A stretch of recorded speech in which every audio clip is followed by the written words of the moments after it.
All right, well, we're gonna see what's doing today, and I can tell you already. I mean, I'm not even 100 yards from the put in here at the Ashley River Park, and I'm already seeing an obstacle up here that I don't recall being here last time. Maybe this was the one I went over last time. I'm not sure, but yeah, I think it was. So I think if I remember correctly, the last video there was maybe B. What the fuck was that? There was maybe I don't know, maybe 4 obstacles total, and the last one couldn't really get across. We could have, but I just said fuck that. Out here in the Leia, which is my boat that I took down the Mississippi River, 2,300 plus miles, 10 states. Started in Minnesota at the headwaters up in Lake Itasca, and then headed on down to the Gulf of Mexico. And yeah, it's still the Gulf of Mexico. I'm not buying into that fucking Gulf of America bullshit. Yeah, it borders both of the fucking places, but goddamn, it's been Gulf of America. Get over it. Donald Trump cannot make the entire world under his name, under his likeness, and just say everything is mine. Get the fuck out of here.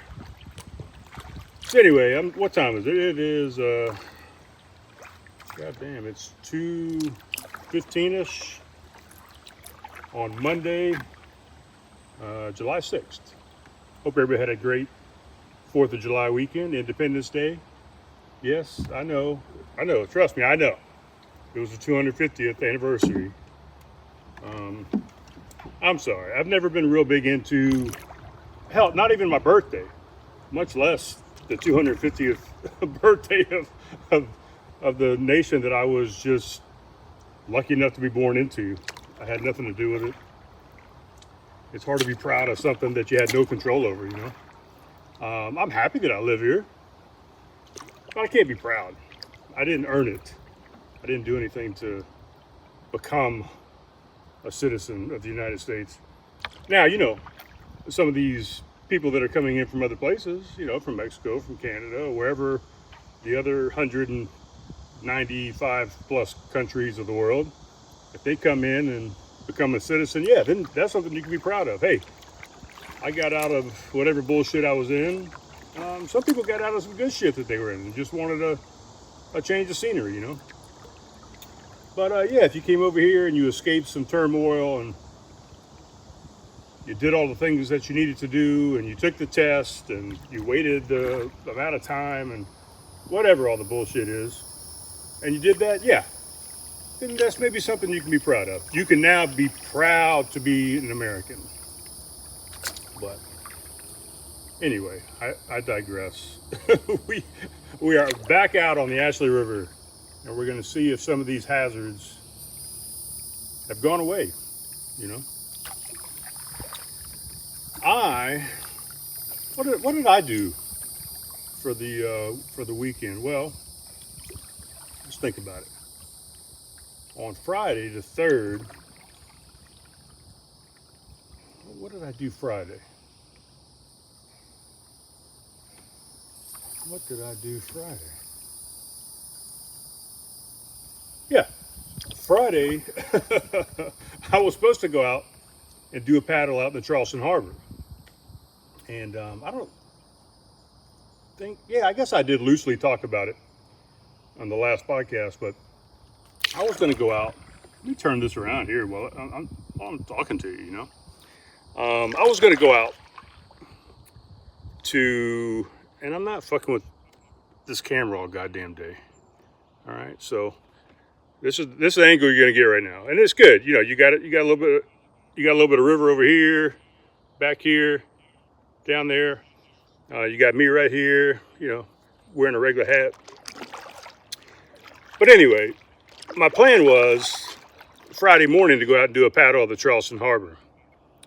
I ended up going out Thursday afternoon over to James Island to check things out. I wanted to make sure I got my ducks in a row. And like I said last video, that I wasn't, well, I didn't say it in the last video. I said it in a separate video that did not go up on YouTube's. So you would have to go out to my Facebook, my Instagram to check out that video. But I went out to James Island and I said, hey man, let me go out to Fort Johnson and let's, never been out there. Let's go out there and check things out and make sure that I know exactly where I'm going, because I'm going to be going out there early in the morning. I'm trying to catch a certain tide in a certain time frame. So I wanted to make sure I didn't get out there and had to spend 30, 45 minutes trying to figure out where the fuck I'm supposed to go. And so I went out to Fort Johnson, and luckily I did, because I realized that the place I wanted to put in was not very conducive to putting in. That's what she said. So I went out there and I searched and I searched and I searched, and I went down trails and I looked out over some overlooks and looked left and I looked right. I could not find a place to put in my canoe, you know, without having to carry it a ridiculous amount of distance and time to get to a place where I could put in. We're hitting this first obstacle we hit the last time, this giant pine tree that was falling over the river. And I realized last time after I watched the video that I was using the word felled in the wrong instance. So these trees weren't felled across the river. They fell across the river. So they were fallen trees. But to fell something is to actually, you know, if I went over here at this tree that you see back here behind me eventually, you know, for that tree to be a felled tree, apparently I would have to come cut it down and purposely make it fall. Then it's felled. You know, like a verb, I guess. I felled that tree. I made that tree fall, which is not the case. I mean, they could be felled, I guess. You know, weather, nature made them fall. But I don't think it was on purpose. Nature didn't come by and say, look, you fucking pine tree, you're going down, motherfucker. That wasn't what happened. So they're fallen trees, I guess. Don't want to be correct about it. So anyway, went out to Fort Johnson, and let's turn, well, yeah, let's keep flipping you around. Went out there, no place to put the boat in, really disappointing. So I got on the Googles and said, hey man, if I'm going to put in my kayak or my canoe on James Island, and I want to go out to Fort Sumter, what is a good place, a good launch where I can put this thing in? It really right up the road. I say right up the road. It was maybe 5 miles as the crow flies. Up the road. So it added a little bit of river time. Fuck, not river. Well, I guess it is rivers, right? We're not out in the ocean yet. You got the Wando, you got the Cooper, and you got the Ashley that converge right there that make up the Charleston Harbor. So anyway, I went down to this place, and of course I forgot to remember what the name of the place is, but it's some park, public park right up the road. So I drive up there, parked, there's a little parking area, got out. There's actually a bathroom right there, a little pit toilet type thing, which is nice. And literally right when I got out of my car, I walked about 20 yards maybe, and there's a little trail, sandy trail that walked right out to a little beach. Perfect landing and perfect amount of distance to walk this 58, 55 pound canoe. And then, you know, all my gear and stuff. So I would be carrying a life jacket. I got my little mount here you know, with my horn. I've got my paddle, of course. I would carry a spare. I do have a paddle leash in this canoe, so I would have my paddle leash on to make sure I don't lose my paddle. $500 paddle. We talked about that the last episode.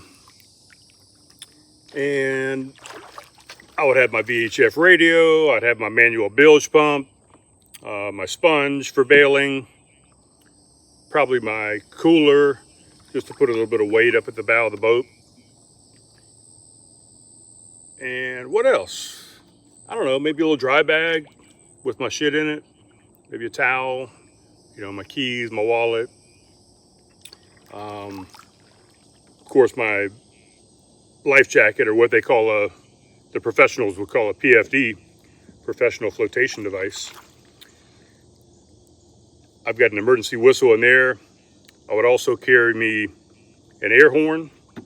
That way I can really get somebody's attention if I'm in trouble, or if somebody's, you know, bullshitting around a wrecked boat, sea-doo, and they're not seeing me. I can say, look, motherfucker, burp.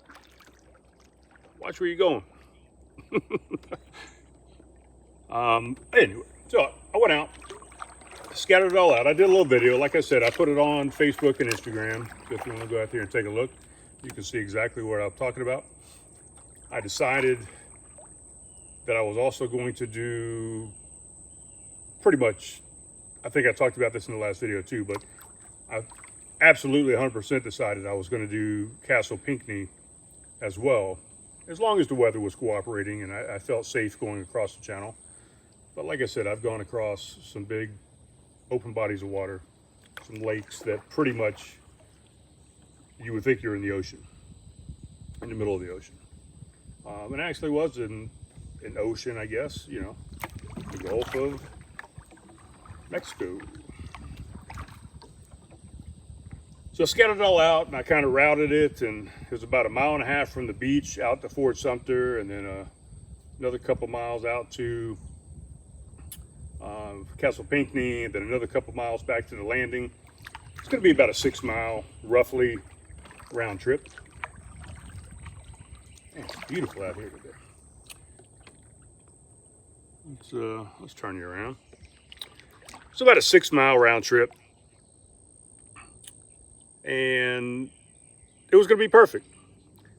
Got it all set up. I got back to the house that evening and put all my stuff to the side, so I was ready to go.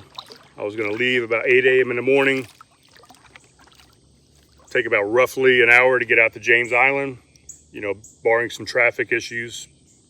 So I was planning on an hour. I'd get out to the landing. I'd be able to get my boat out to the beach and all my gear and put on the water by 9:30. That was the plan.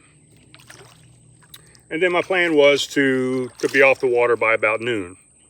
All the winds were favorable to start off. The winds were going to be going northeast. So that was going to push me up and over right into Fort Sumter. And then once I left Fort Sumter, I'd be fighting a little bit of wind. This would all be during slack tide, by the way. So everything should be nice and calm, kind of like it is out here on the river right now. I'm hitting slack tide. It's actually still going into high tide at the moment, but pretty much hitting slack tide.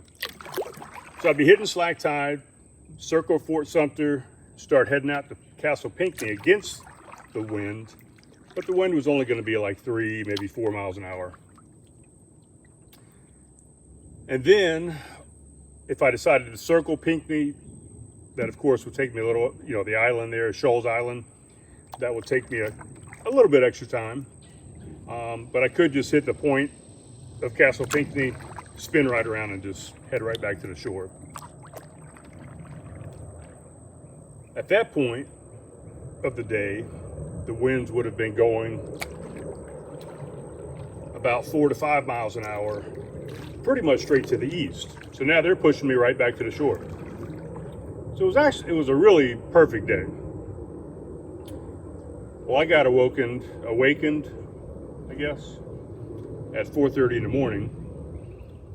That next morning, the Friday, the July 3rd, with my uncle calling from Idaho saying they had some issues. My dad's truck had broken down. Remember the last video I said they were going out to Idaho to pick up a boat?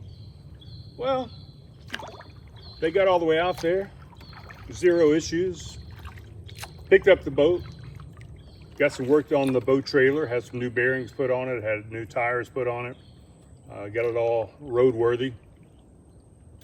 And they started the first day coming back, going up through the Tetons, going up through the mountains, 10% grade, mountains, elevation gaining. Truck had some struggles going up. I think they were having mechanical issues, electrical issues already at that point. Struggling to get up the mountain. It's raining. Luckily, they started coming back down the mountain. But with that, had some brake issues, with the 2,500, 3,000 pounds behind them that they were pulling. And eventually, the car just started shutting down. A little wrench showed up on the dash. The battery showed up on the dash.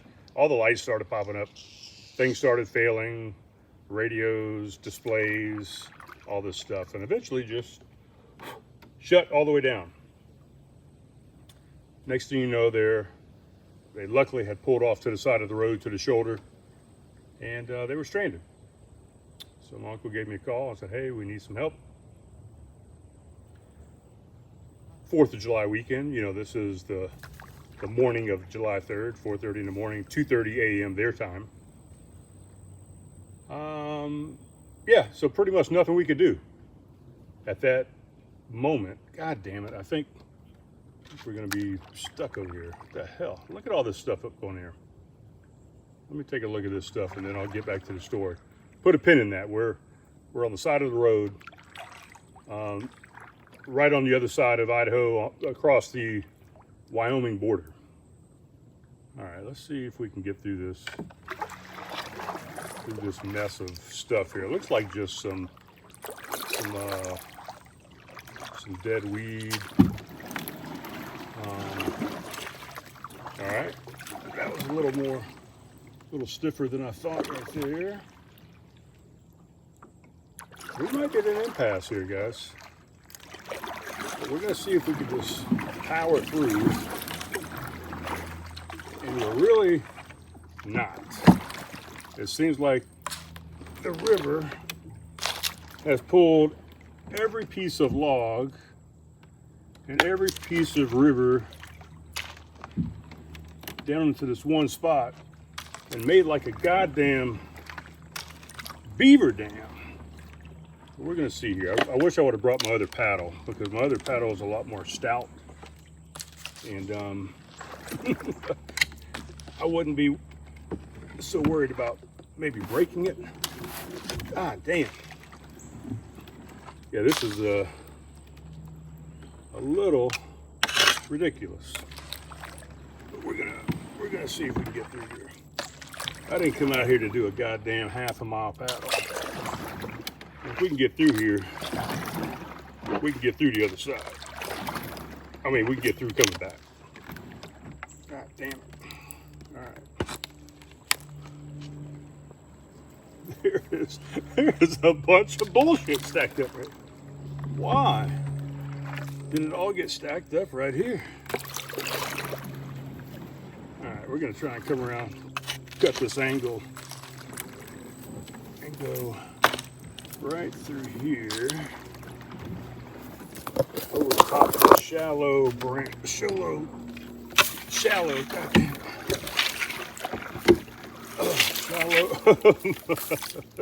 All right, we gotta back up this way.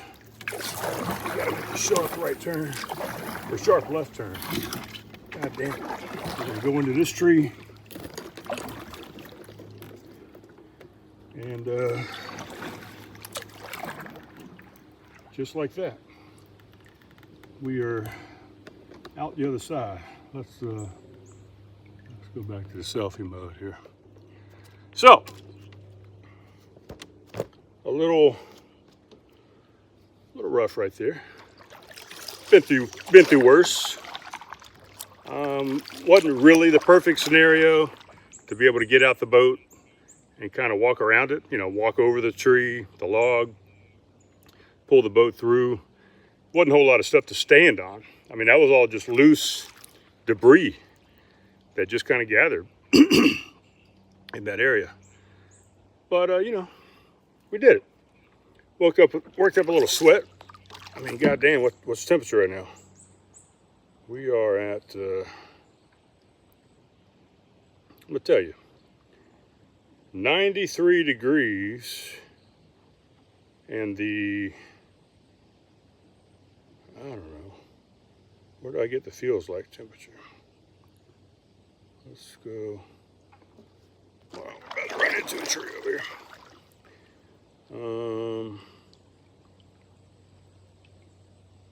I don't really do this very often here.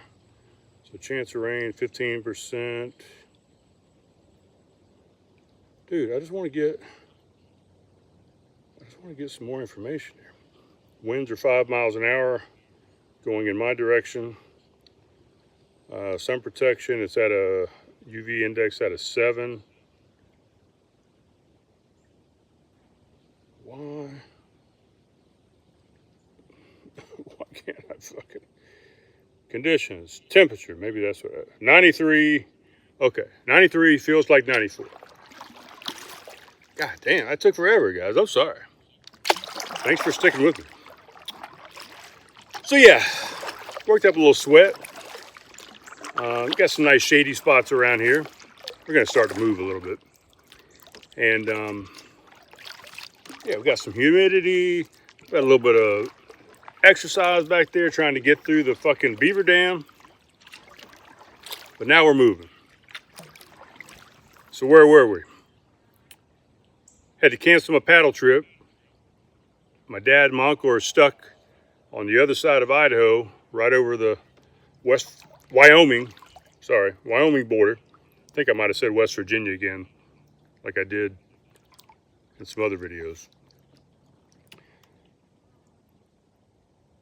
So it's 2:30 in the morning their time. There's nobody to fucking call.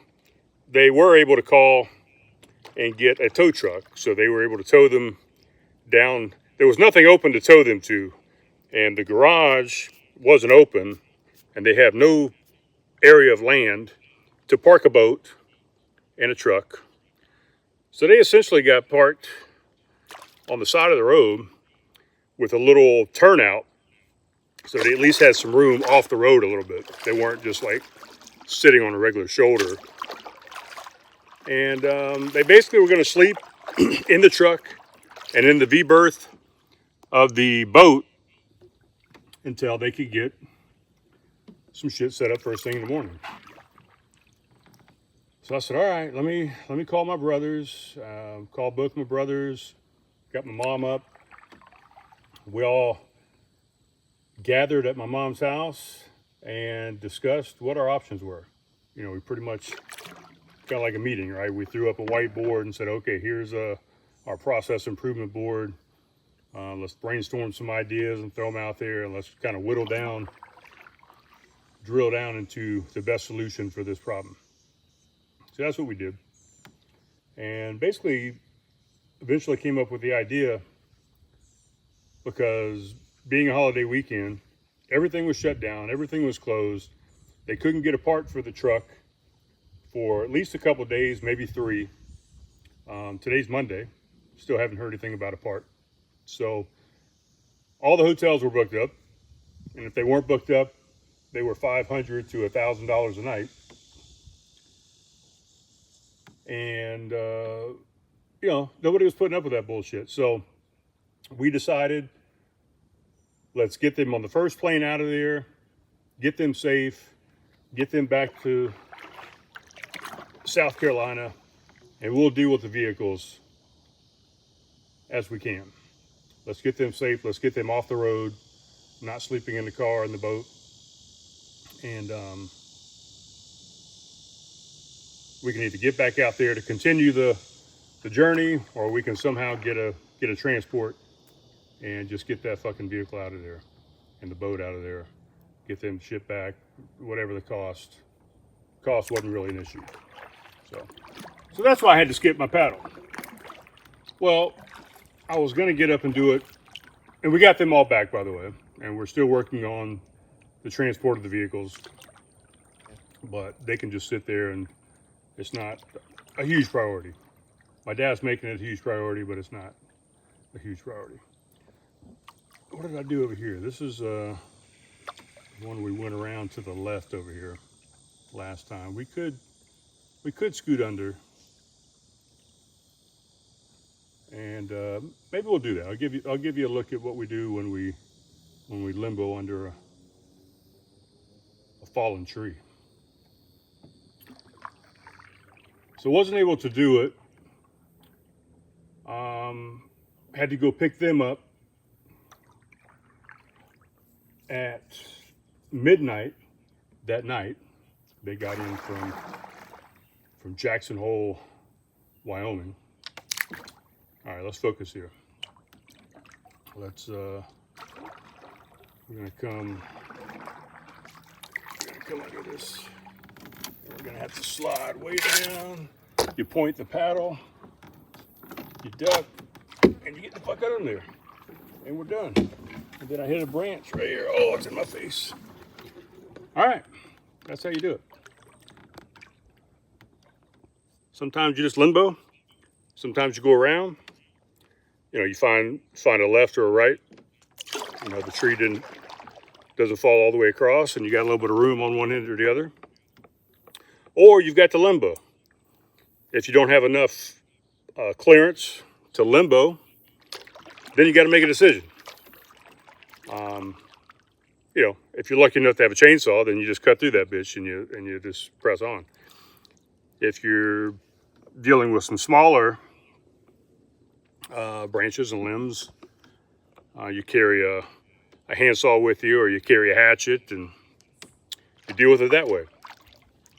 If you don't have any of those options, and you don't want to turn around and go home, and you want to push through, then all those trunks and branches that you saw, you got to figure out the best place to pull yourself up out of your boat, get steady up on one of those logs, and then you got to either pull your boat over, or you got to pull it under, you know, if you have clearance. So you always have options. And most times, ooh, nice blue heron. If I would have had the boat or the camera turned the other way, you would have seen it. But normally they follow you downriver. You know, if that dude is right here, we're going to come up around this corner, and he's going to be landed somewhere else, and he'll pick up and move again. Or she, I don't know what they are. But more times than not, I try and push through. You know, whatever I got to do, whatever decision making, problem solving I have to do to get through something, whether it be a marathon, a triathlon, an ultra marathon, a Spartan race, a 10K, a 5K, a trail run, the river, whatever. You try and just figure it out. You know, sometimes you can give up and just go home and live to do it another day. Other times, say, fuck, man, I'm out here. I'm doing it. I'm going to figure out a way. Both are okay. Both are fine. You don't always have to push through shit. You know, everybody tries to be so tough and say, gotta push through. You gotta push. Oh, it's supposed to be tough. Sometimes you just got to go with the flow, and you just got to relax and don't fight things, you know. But you got to be smart enough to figure out what the right decision is for that particular situation, you know. Right here, you know, we're going through under some low-hanging branches, and most times that's okay. But what you want to do a lot of times is you want to stick your, you want to stick your paddle out like this. You want to say, okay, let me get rid of some cobwebs. You know, if there's some cobwebs up in here, so that's a good thing to do. Another thing you can do is not go under, because there's been multiple times where I've either gone under or thought about going under and changed my mind at the last second because There's a giant hornet's nest, or there's a giant wasp nest. And you don't definitely need that bullshit in your life. I've got a video that, or actually a picture, still picture that I took many years ago with one of the trips down the Idaho River that Mr. Gordon Peters and I did. And we saw this hornet's nest, the biggest one I've ever seen in person in my life. That was probably twice the size, maybe even a little bit more, twice the size of a basketball. It was massive. We didn't come anywhere near it. We just saw it and took a nice still shot of it. And I still got that somewhere. Maybe I'll try and include that on this video if I can remember. And yeah, it was glorious. I just came across a memory the other day from another trip down down the Edisto that Gordon and I did. And there was this trot line, the trot line, I think it's called trot. I don't know. But people will put these lines off, you know, they'll hang a line from a branch that comes out over the, you know, a branch that sends out over the river.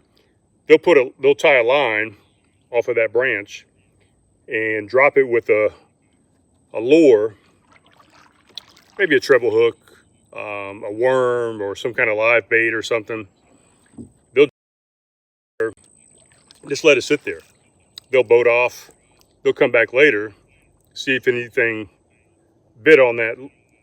And hold on, we're gonna turn this camera around because I think I see an egret up there.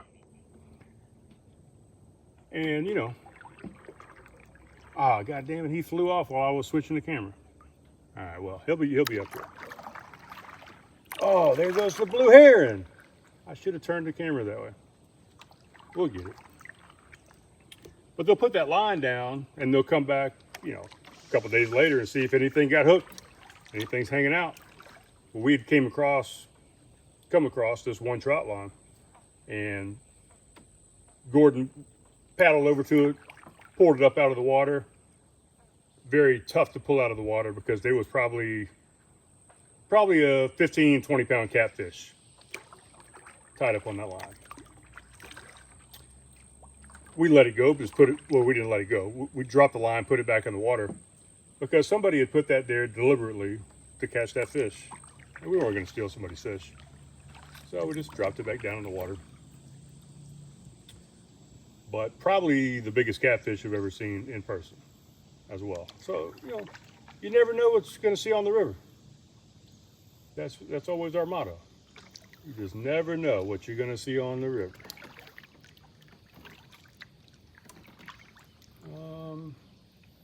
So yeah, so those guys got in. I picked them up at midnight at the Charleston airport. And so now, currently, well, I was gonna go the next day. You know, the tide moves up about an hour-ish, roughly. So I still had a good window for the next day to still do this paddle and not get out into the big heat of the day and when the winds really start picking up and it starts getting choppy. So I said, oh, there he goes. There he goes. See him? He just flew. Might have caught him. And I think we're going to hit this place that we had to turn around last time. It doesn't look like anybody's come up here and cleared it out, but we'll see. So yeah, from this point on, I was going to go the following day, and I just was too tired. I mean, after picking them up from the airport, I said, shit, I don't have any energy to go out there.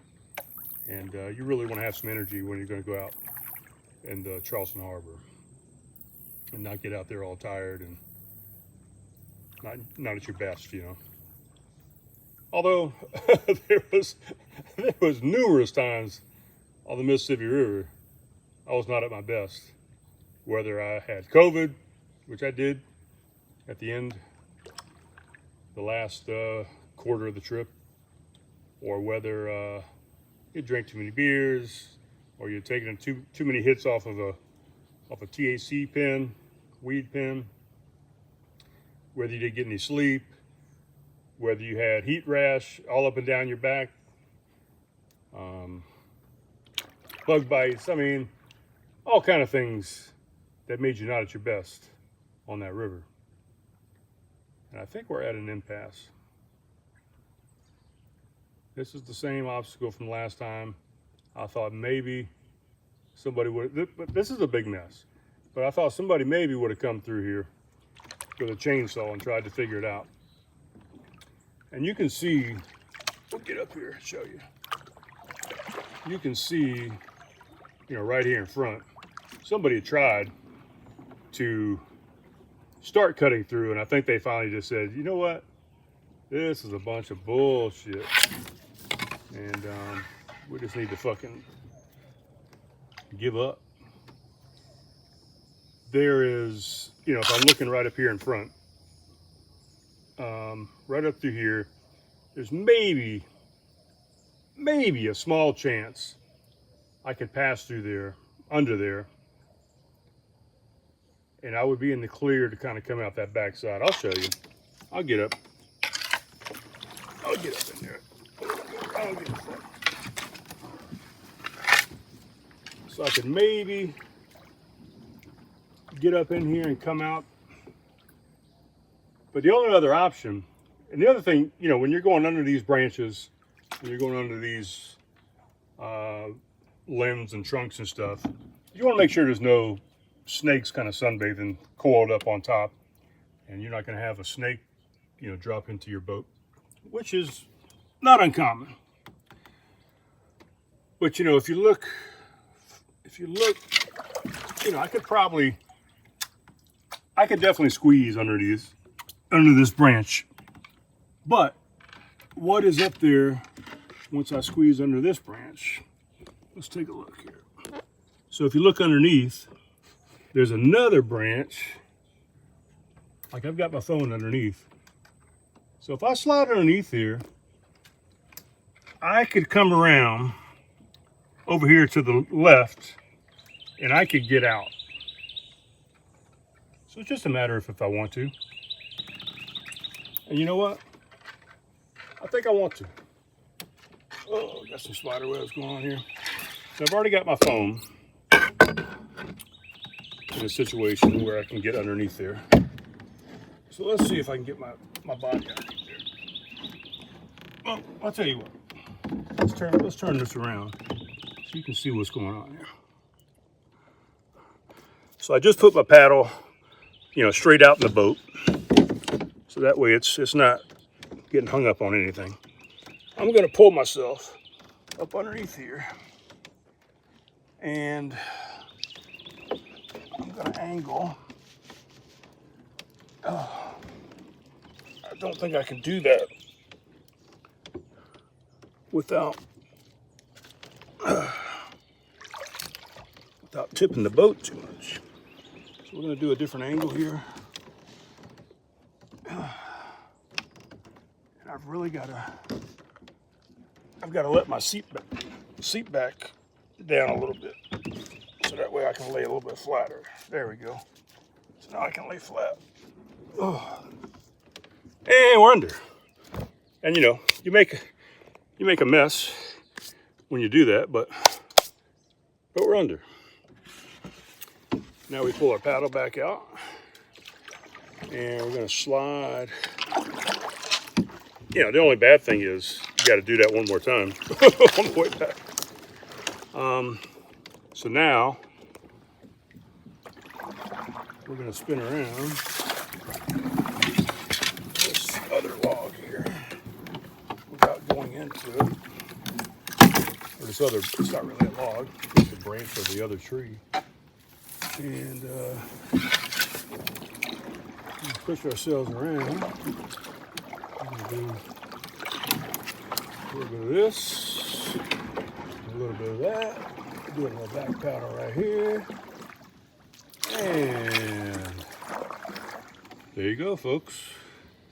Now I've got to reset my seat back.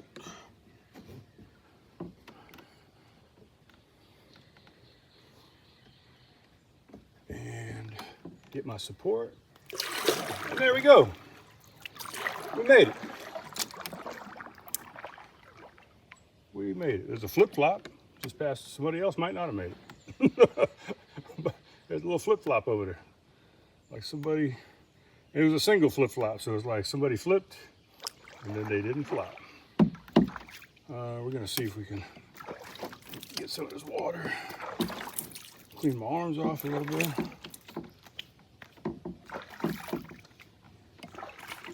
And maybe my legs. You know, you like to splash around in the water. That scares the alligators.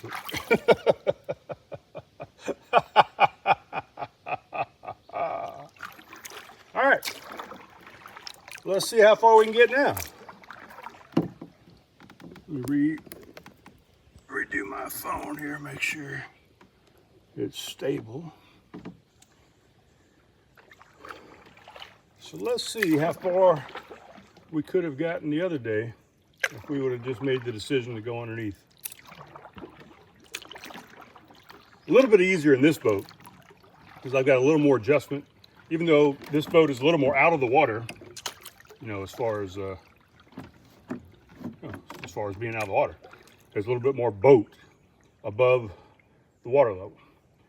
So that gives you a little more height, you know, going under obstacles like that.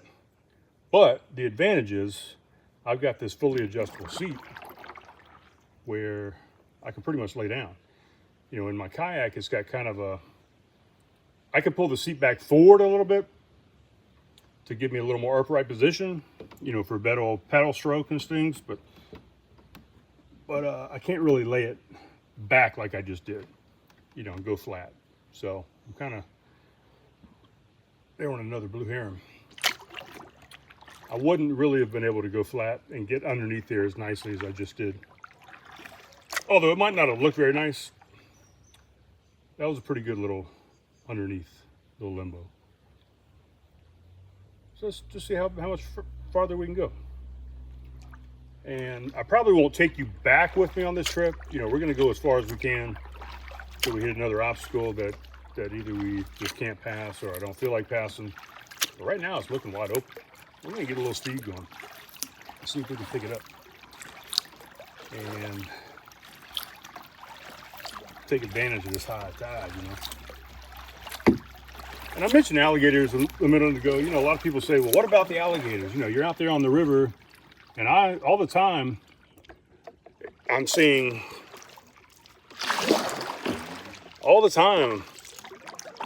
these photos of people out on these rivers, and there's fucking alligators.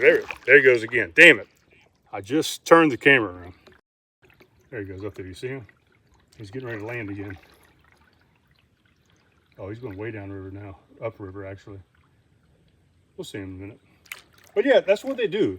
They just kind of follow you. You know, when we went down the river, we saw over 300 bald eagles. Amazing. The most I'd ever seen before is when I was stationed in Alaska. I was actually lived in a place called Eagle River. And this is back when eagles were endangered. So there was a couple pockets of endangered eagles up there. I'm gonna see if I can go around this corner. I don't think I can. I think I'm gonna have to go around that log. But at high tide, you might be able to get around this side over here. If not, we'll just spin around or either go backwards. But yeah, that's what the eagles will do. We'd see an eagle and that eagle would follow us miles down the river. Yeah, there's no outlet up here. So we're gonna see if we can do a little spinny spin. It's just a little cove that goes up in here. I mean, we could ride it up, but like I said, luckily it's high tide. So you could maybe ride it up. You know, this wouldn't be here during low tide. But we're just gonna do a little spin.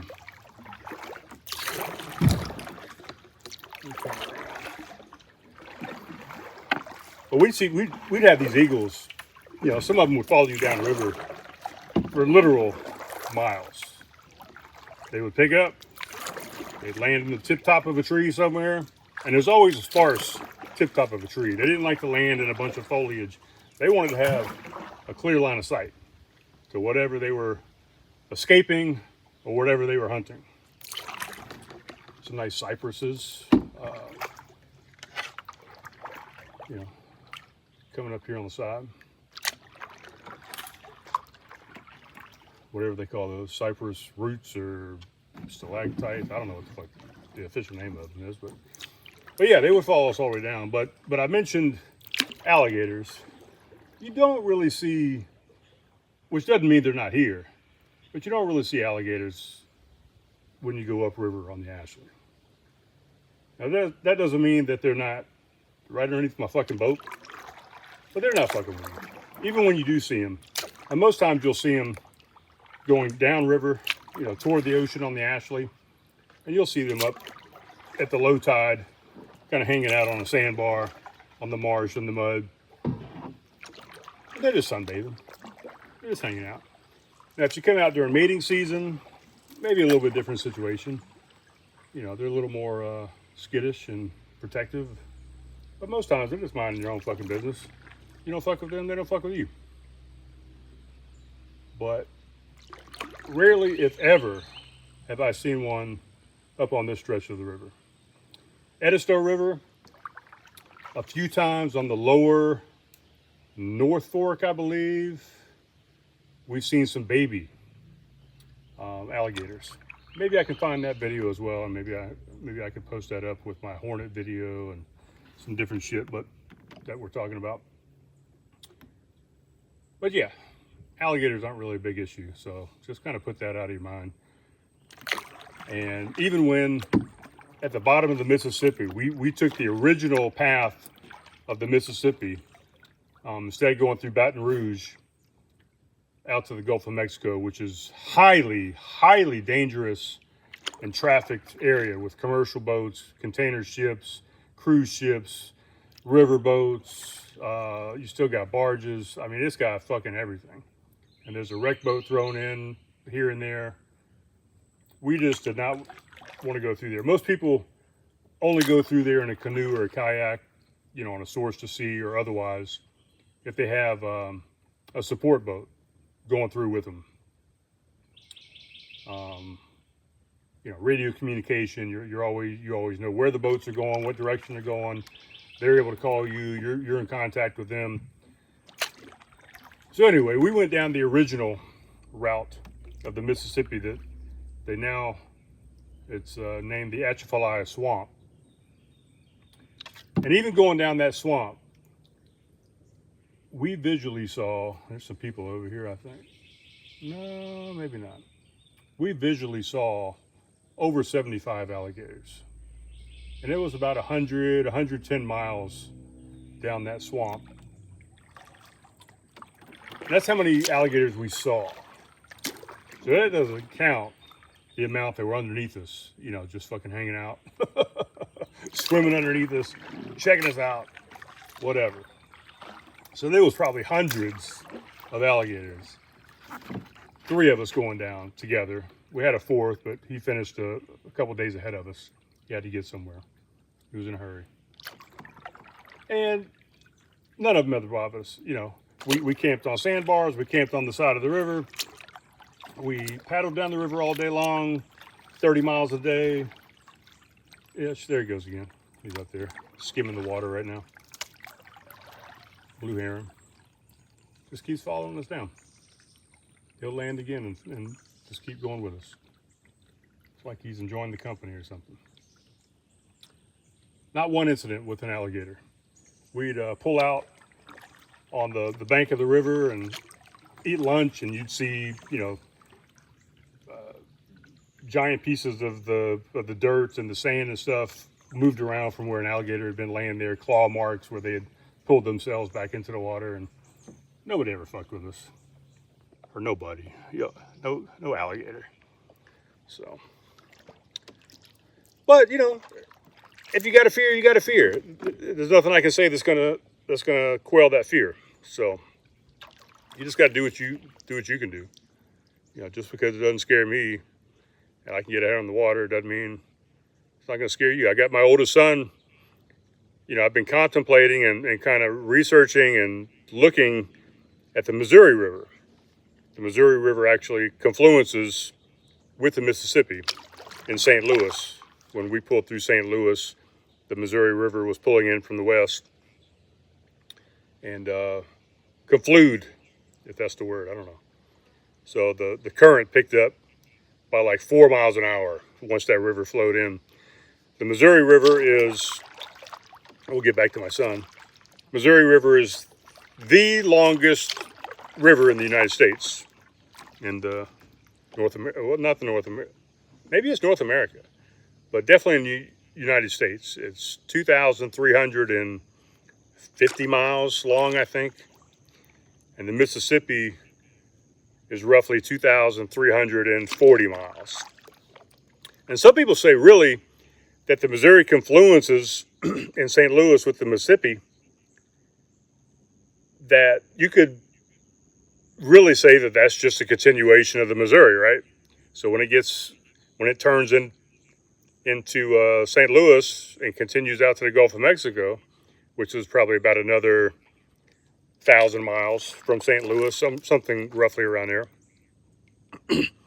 you could say, well, the Missouri is potentially really like 3,100 miles, 3,200 miles. I don't know if I can know, but they're separate rivers. You know, you can't just go be combining rivers, I guess. But some people say that.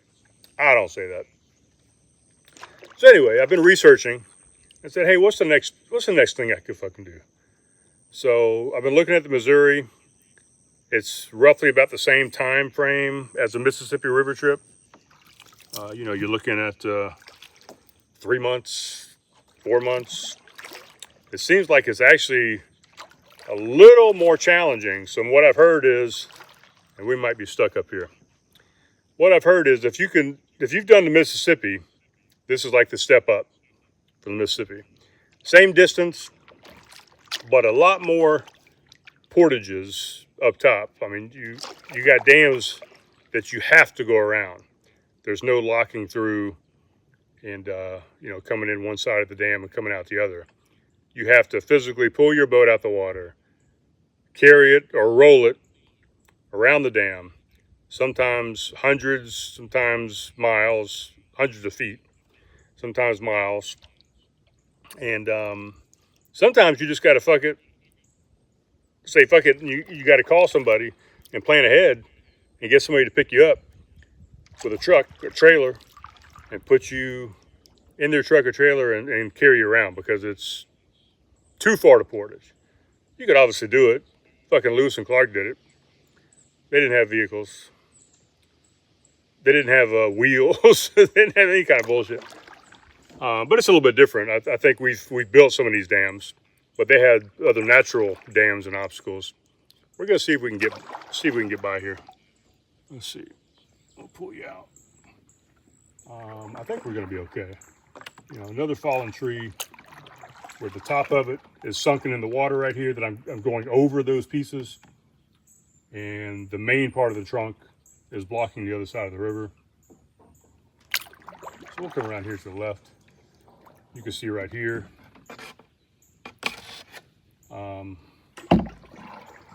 Maybe you didn't see. You can see right there that somebody has come through with a chainsaw. A little while ago, actually. That's a little weathered cut. That's been cut for a while. But yeah. So to Missouri, it seems like it's a lot more challenging as far as portages. And then the beginning part of the river, you're going through kind of the same thing as the Mississippi. You know, Mississippi, you stayed in Minnesota. It goes through 10 states. But you stay in Minnesota for 700 miles of that 2,300 mile trip. And same thing coming out of Montana. You stay in Montana pretty much isolated, no place to refresh food, resupply. You got to carry a lot of shit with you. A lot more shit than you did on the Mississippi River, because you got longer stretches in between where you just don't have a resupply point. So you got to carry a lot of stuff with you. I got no problem with that. I can go without eating. I don't eat as much as a lot of people do on the rivers. I mean, even the trip that I did down to Mississippi, I probably ate half the amount of food that my partners ate. And I was fine. So anyway, something I'm thinking about, and I think the point I was trying to make was, I asked both my sons, hey, either one of you interested in possibly doing an adventure with your pops? And, you know, my oldest son said, Dad, you know how I feel about water. I'm not real interested in that. And then my youngest son, not that he's afraid of water, he's out there surfing in New York and all these things, and kayaking and boating. He just doesn't feel like spending 3 months camping and roughing it on the river. They're both very tough. They've done marathons, half marathons, Spartan races, taekwondo tournaments. I mean, whatever. They're tough as nails. But just not interested in it. They don't give a shit. It's not something I want to do. I get it. I don't want to go skydiving. I'm not real interested in an ocean cruise. I wouldn't want to go hike Mount Everest. You know, there's certain things I don't give a fuck about doing either. So they don't give a fuck about doing Missouri River. We are going to take a look right here and see if we can slide through. If not, we're going to go around to the left. Go back up and come around. Definitely some logs I'm already hitting. But I think we're going to be all right. The thing you don't want to do is you don't want to hit these logs straight on at the bow of the boat where you kind of skirt, you know, a log that's sticking like straight up or even sideways. You don't want to skirt it and pull up the side of your boat and flip over. That's what you don't want to do. In general, that's not a good thing to do. So, as long as we can get through these places and we don't get tippy, but you just reposition. You know, you feel a log starting to push you one way or the other. You don't fight it. You know, a lot of people will jerk and say, "Oh, I mean, hold on," and the next thing you know, you're tipping yourself into the water. So you just got to be calm, relax, go with the flow, stay loose. But I'm looking at the Missouri, and that's why I want to kind of get out in the harbor a little bit more and get back out in some of the big water instead of just doing these little small rivers that are nice and calm and easy. Don't really give you any much of a challenge besides some obstacles here and there. You know, I want to get out and get some challenging water and just get used to this canoe once again, and maybe get out and start doing some shit. My uncle, once he gets this boat and he gets this thing retrofitted in the next month or so, he's ready to put up and start going through the Erie Canal. And good chance I might try and do some of it with him. I might put the canoe in beside him and just have him as a support boat, and I can say I canoed part of the Erie Canal, or I canoed the entire Erie Canal. Maybe dip into the Great Lakes, you know, all kind of situations that I can put myself into. And again, you know, I asked my kids to do this shit. You know, they both got, one's got a wife and a couple dollars, one's got a girlfriend. They both got jobs. They got responsibilities. They got shit they're gonna do. I have a light responsibility right now of kind of looking after my parents and taking care of them. Not that they can't take care of themselves, but I don't know if I'd want to spend 3 or 4 months away at this point. I also have a dog, which I left last time with them. Well, I did the Mississippi River, but I'm not sure if I'd be ready to do that right now. And that's one of the big reasons they wouldn't. They just don't have 3 months to spend away from their significant others and jobs and what have you. I don't know. So I was gonna just ride with you guys until I came up to a big fucking owl. Oh, that dude was huge. No way I could have caught him for you. But yeah, he just He just went to the left of me. Oh my God, he was huge. You know, I said I was going to let you guys ride out with me until I ran out of river here, where I just found some place where I couldn't get through. But it doesn't look like I'm finding that. So we're at an hour right now, and I hate to keep you out here on the river with me for that long, because I'm not really talking about any cool shit. I mean, to me it's cool, but I don't know if I'm gonna run into another obstacle, and I really need to get to a point where I start turning around. I think high tide was right about now. So we're coming up right at the true high tide. So the tide's going to start going back out to sea. So I definitely want to ride that tide in. So I think that might be where we need to wrap this thing up. I'm going to keep going and just see where I can get before I get stopped. Mr. Richard Mallett and I came out and did a trip, and we actually came back in the dark. We hit the tide and we just kept going, man. We just couldn't find a spot to stop us, and we went all the way out to Highway 17A, past 17A. You'll see it on the map. I'll put a picture of the route up on the video when I upload it. But we went way out. I got a feeling, actually, if you look right ahead, we're gonna start running into some trouble. This looks like trouble, but it's not trouble. I think we're gonna have a perfectly fine time going around here to the left. But like I said earlier, I'm not gonna carry you guys back down the river with me. That's another hour. I'm not doing a 2-hour video, but I definitely wanted to let you see some action here if we have some action going on. So pretty big mess going on right here, but I think we can still come around here, and once I get through here, I might just go ahead and say goodbye to you guys and figure the rest of the trip out myself. Yeah, we're gonna cut through right underneath these guys. Beautiful.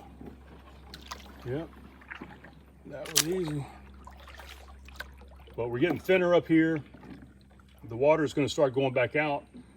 So one thing we don't want to do is I don't want to get caught going back, limboing under that tree that I did. Well, you know what? I was thinking the wrong direction. Actually, there should be a little more space if we go back and the tide's going out. There should be a little more space under that to squeeze under, but didn't have any problem to begin with. But the other thing is, stuff that's underneath the water now becomes more shallow.